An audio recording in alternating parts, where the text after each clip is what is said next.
नमस्कार दोस्तों, सफलता एकेडमी लखनऊ चैनल में आप सभी का हार्दिक स्वागत। हमें उम्मीद है कि आप सभी स्वस्थ होंगे। मैं प्रभु से कामना करूंगा कि आप स्वस्थ रहें। आइए चलते हैं। हम लोग पिछली क्लास में राज्यसभा के बारे में पढ़े थे। आज हम लोग लोकसभा के बारे में पढ़ेंगे। लोकसभा की क्या इम्पोर्टेंस है, आपके एग्जाम में लोकसभा से कौन से क्वेश्चन पूछे जा रहे हैं, लोकसभा से संबंधित प्रश्नों को कैसे तैयार करना है, कम से कम समय में आप लोकसभा को कैसे पढ़ें जिससे आसानी से आपको लोकसभा तैयार हो जाए। आइए चलते हैं, बोर्ड पर देखते हैं।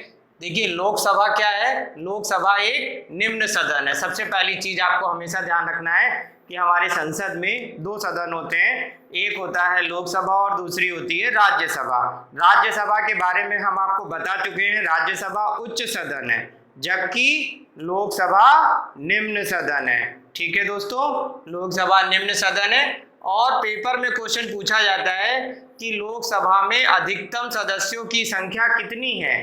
तो लोकसभा में अधिकतम सदस्यों की संख्या 552 है, 552। तो लोकसभा में सदस्यों की कुल संख्या कितनी है? 552 है। ठीक है, लोकसभा में कुल सदस्य 552। अब ये जो 552 सदस्य हैं लोकसभा में, ये 552 सदस्य कैसे हैं? जैसे पेपर में क्वेश्चन आ जाता है कि राज्यों से कितने सदस्य लिए गए, केंद्रों से कितने सदस्य लिए गए। तो सबसे पहली चीज आप जानिए कि लोकसभा में राज्यों से कुल सदस्यों की संख्या कितनी है? 530। तो यानी 530 सदस्य लोकसभा में राज्यों से लिए जा सकते हैं। ये संख्या अधिकतम है। अब केंद्र से यानी यूनियन टेरिटरीज हमारी कितनी है? 8। अब 8 केंद्र शासित राज्यों से कितने सदस्य चुने जाएंगे? अधिकतम सदस्यों की संख्या कितनी है? 20। यानी कि 530 और 20 मिलकर कितने हो गए? 550। अब दो लोग कहां से आएंगे? राष्ट्रपति द्वारा दो आंग्ल भारतीय समुदाय, एंग्लो इंडियन, दो एंग्लो इंडियन को भारत का राष्ट्रपति चुनता है। इसलिए इसको जो है टोटल संख्या में 552 कहा जाता है। तो यानी कि लोकसभा में कुल सदस्यों की संख्या अधिकतम कितनी है, उसको 552 के नाम से जाना जाता है। ठीक है, अब यहां तक आपको बात क्लियर हो गई। अब आपको ये ध्यान रखना है कि वर्तमान में लोकसभा में कितने सदस्य हैं। वर्तमान में लोकसभा में कुल सदस्यों की संख्या 545 है, 545। क्योंकि पेपर में क्वेश्चन आएगा कि एट प्रेजेंट लोकसभा में कुल कितने सदस्य हैं, तो वर्तमान में लोकसभा में कुल सदस्यों की संख्या 545 है। ठीक है, 545 स्टूडेंट, 545 जो है लोकसभा में कुल मेंबर है। अब 545 सदस्यों में से कितने राज्यों से हैं और कितने केंद्र से हैं? तो 530 जो है वो आपके राज्य से हैं और केंद्र से कितने हैं? 13 सदस्य।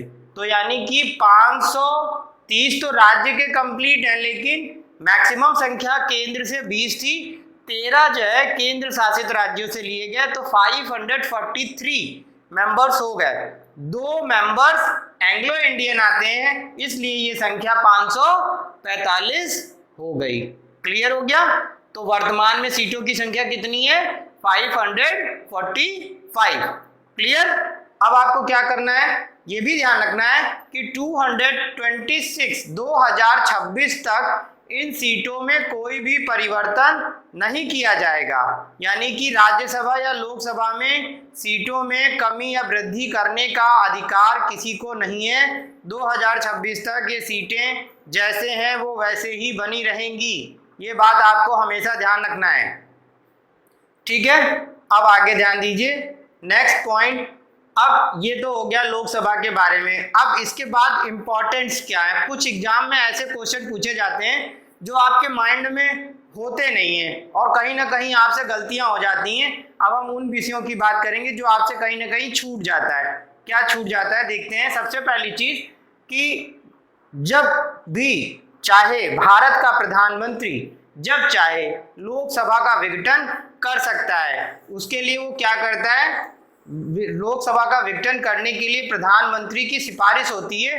प्राइम मिनिस्टर की सिफारिश पर राष्ट्रपति लोकसभा को कभी भी भंग कर सकता है। ये बात आपको हमेशा ध्यान रखनी है। क्वेश्चन आता है कि लोकसभा को कौन भंग कर सकता है, तो लोकसभा को भारत का राष्ट्रपति भंग करता है, लेकिन किसकी सिफारिश पर? प्रधानमंत्री की सिफारिश पर लोकसभा को राष्ट्रपति जो है भंग कर सकता है। दूसरी बात, कार्यपालिका लोकसभा के प्रति उत्तरदायी होती है। यानी कि हमेशा आपको ध्यान रखना है कि जो भारत की यानी हमारी जो कार्यपालिका शक्ति है वह लोकसभा के लिए हमेशा उत्तरदायी होती है। पेपर में क्वेश्चन आता है कि लोकसभा के प्रति कौन उत्तरदायी है, तो लोकसभा के प्रति कार्यपालिका उत्तरदायी होती है। फिर आता है लोकसभा का कार्यकाल। तो जो लोकसभा का कार्यकाल है वो है 5 साल का।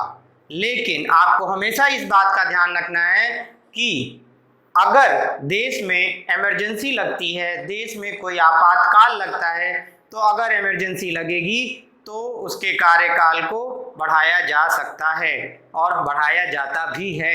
अगर देश में कोई इमरजेंसी होती है तो वह कार्यकाल 1 साल के लिए बढ़ाया जाता है। ये बात क्वेश्चन पेपर में पूछी भी जाती है कि लोकसभा का कार्यकाल कब बढ़ाया जा सकता है।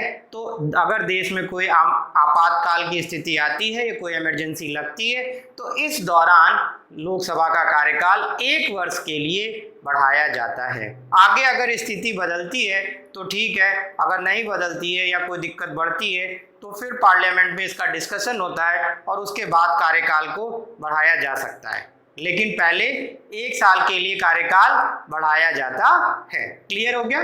चलिए अब दूसरी बात, अब जो लोकसभा का जो इलेक्शन है वो जनता द्वारा होता है, यानी प्रत्यक्ष चुनाव है।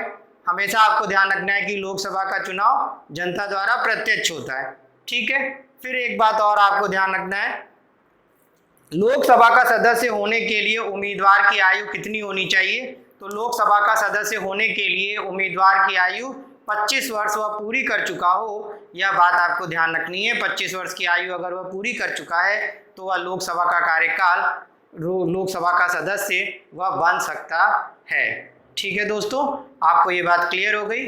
मुझे उम्मीद है कि आपको हमारा वीडियो पसंद आया होगा। आप इसे सब्सक्राइब जरूर करें, शेयर करें। Thank you class.